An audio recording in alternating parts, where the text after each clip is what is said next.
Howdy, I am Rebecca and I am making another video for my taking a hard look at autism spectrum disorder page. And today I wanted to talk about textures, or at least something that happened to me the other day. So on Sunday, I was walking around Burbank with my husband and we saw Gap, and I thought, oh, they're probably having a sale. They might have a couple of nice sweaters. You know, it would be really nice to find myself a nice sweater to wear in the winter months when it starts to get colder. And I go in and I reach the first sweater and I touch it and I'm like, ooh, 4 out of 10, it's super scratchy.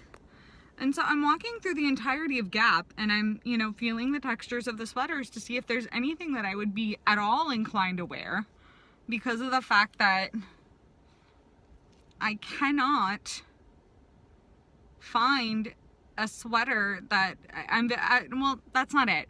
The reality is that it's not that I cannot find sweaters that I'm willing to wear. It's just very difficult for me to find sweaters that I'm willing to wear because of the fact that I have such issue with texture. So I'm looking and I'm looking and I'm looking and I'm not finding a sweater that is at all feasible for me to wear. And I thought, I wonder if they realize that they're missing out on a big customer base by not having soft sweaters.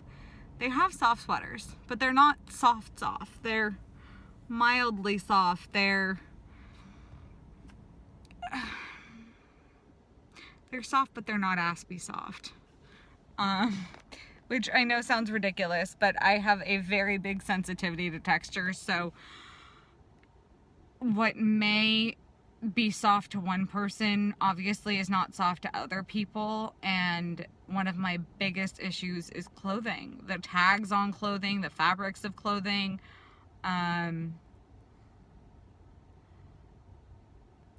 Just about anything. I mean, I knit and I crochet. And that's one of my affinities. That's one thing that I'm really, really good at. And I'm really proud of how good I am. And that's not me being narcissistic or anything. I mean, I make some really cool stuffed animals and bears and shawls and blankets. So people seem to really enjoy the things that I make. So I really enjoy doing them. But even then, there are some yarns that I cannot use because they are so scratchy or they're not soft enough, and it makes my hands hurt. So I'm wondering if anybody else out there has, texture issues, and if you do, how do you combat that when stores are not exactly providing options that are super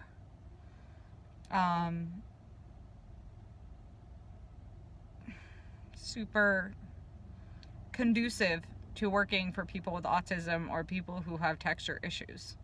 Now, I know I could probably go to like Kohl's or Macy's and buy a cashmere sweater, but I'm more looking for something that's affordable. And when Gap and Old Navy are having sales, like, I really want to go in there and buy myself a sweater because I get cold real easy and my classroom gets cold real easy, and so it's a necessity to have sweaters. I mean, as you can see, I'm wearing a sweatshirt right now, and it is actually 80 degrees outside. I wear sweaters and sweatshirts no matter what. This sweatshirt is actually super worn. I've had it for almost two years. I went to go put a name tag in the back, and it says apply to tag, and the tag was gone because I've washed it so many times. So,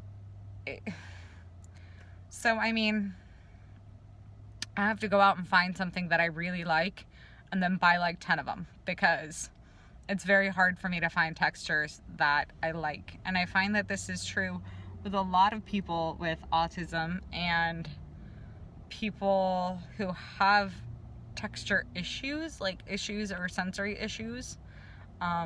Today I'm just talking about texture. I find that I believe that it's really hard for them to find clothes.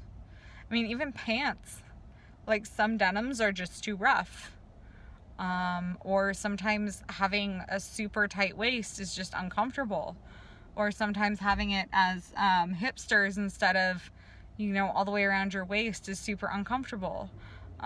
Socks. Sometimes it's just super uncomfortable to have certain socks on. I can't stand having socks that go above my ankles unless I can help it. I mean, I wear them with boots, but it bothers me to have socks that go above my ankle. I don't want to have it folded. I have like super big calves, so it's like almost compression on my calves, and it's just not the most comfortable feeling in the world. I don't know if that's Aspie or that's just because I have big calves and they don't really make big calf socks. I don't know. My feet are really sensitive to shoes as well. They can't be too tight. They can't be too loose. The bottoms have to have some kind of give. I'm very sensitive to pretty much all textures. That could be, you know, the feeling of the car steering wheel. It could be the feeling of the fabric of the seat. It could be just about anything. So I have to go out and look for and search for the most amazing yarns and the softest yarns, because I love to crochet. And I mean, I'm working on a project right now, and it's actually really beautiful, and the yarn is super soft. But I mean, I don't know what I would do if, let me see if I can, it's a shawl. I don't know what I would do if my sensory issues were so deep that I couldn't use yarn. Currently, it's just super scratchy acrylic or wool, but it could be a lot worse. I would imagine that my sensory issues are fairly mild compared to some other people, so feel free to comment below. Let me know if you have sensory issues and if you have different sensory issues than I do.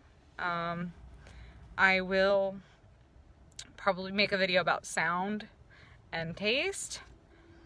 And maybe even sight, because mine is really